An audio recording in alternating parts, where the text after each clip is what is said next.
Една чудна случка крај езерото. Оваа приказна ја создадоа децата од 4-то и 5-то одделение од зборувалка. Сите ликови настани се плод на нивната фантазија. Летото ни пристигна, а со него ни пристигна и безгрижните денови. Сочната лубеница, многу сонце, сладолед, езеро и плажа.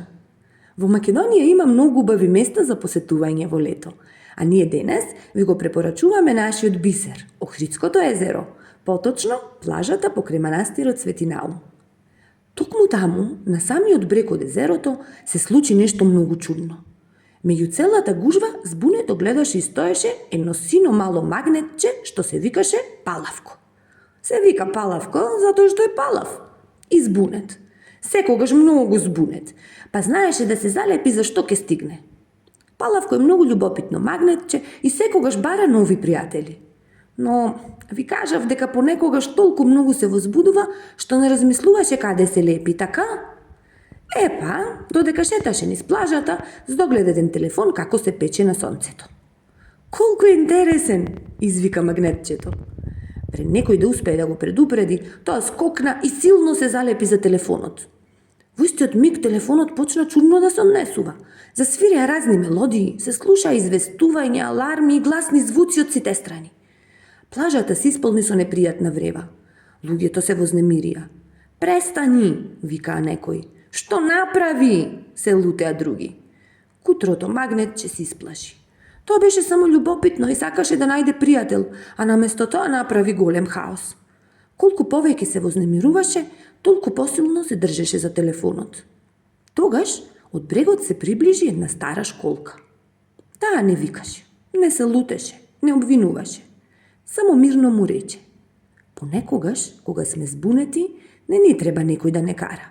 Ни треба некој да не смири. Школката почна тивко да го пушта својот најубав звук, нежниот шум на езерските бранови.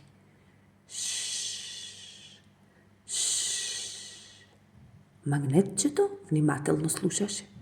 Секој бран му носеше малку повеќе мир. Секој шум малку по малку му ја одземаше вознемиреноста. И тогаш, наеднаш, неговиот страф исчезна и тој се одлепи од телефонот. Вревата престана. Плажата повторно стана мирна. Школката нежно го прегрна магнетчето, а тоа за прв пат тој ден се насмевна и се почувствува дека припаѓа некаде.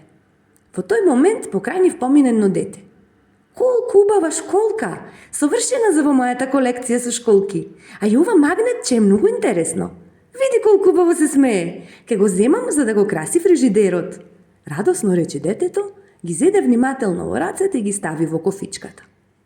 Од тогаш магнетчето и школката живееа заедно.